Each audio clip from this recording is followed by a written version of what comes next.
The U.S. government is planning to provide $500,000 in international military education and training to Equatorial Guinea this fiscal year, is $102,000 increase over the previous fiscal year. The move comes despite serious concerns about Equatorial Guinea's commitment to human rights and fundamental freedoms.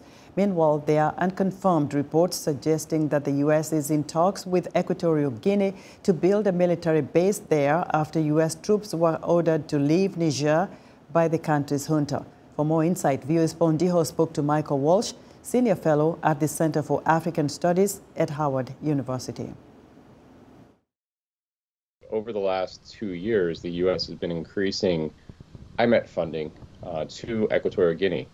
And in the upcoming, or the current fiscal year, the U.S. is intending on giving $500,000 in Imet to Equatorial Guinea, which was also an increase on the fiscal year before that. So what we're seeing is the Biden administration making this a priority and making the offering of Imet to Equatorial Guinea a part of our foreign policy strategy for engaging in the region.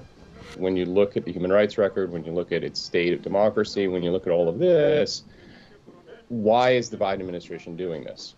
And the reason the Biden administration is doing this, it appears, is because of concerns about China coming into the region. And so there was a story that came out a couple years ago about China trying to secure a military base in Equatorial Guinea. And the Biden administration has doubled down and made it a priority to try to prevent that from happening.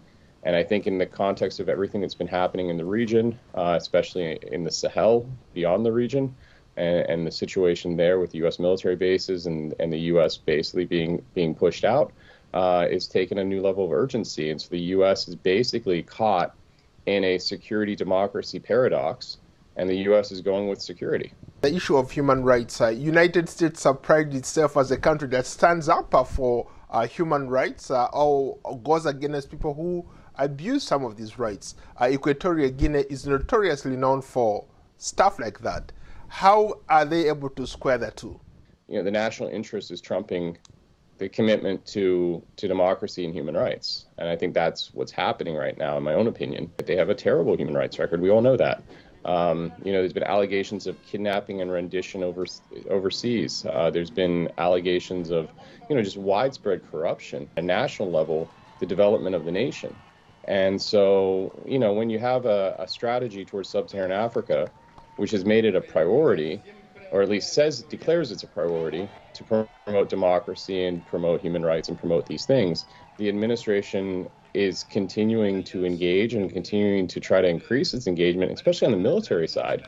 And I think this is where Imet specifically is problematic, because the State Department has come out publicly and determined that there's torture and cruel and inhuman punishment happening on behalf of the government of Equatorial Guinea. It seems that it doesn't really matter. At the end of the day, it comes down to just interests. There is currently a vacuum. The U.S. troops are pulling out of Niger. So because of that, the United States is looking for a strategic partner. Lost a base in Niger, which was extremely expensive to the U.S. taxpayer. And the question is, what type of accountability, what type of lessons learned, what's come out of that? And I think that's the big concern when you look at what's happening with Equatorial Guinea is, have we learned the lessons that we should have learned from what happened in Niger? And how will it turn out differently if the U.S. continues to try to use security as the way to advance its national interests in this part of Africa? Michael Walsh is a Senior Fellow at the Center for African Studies at Howard University.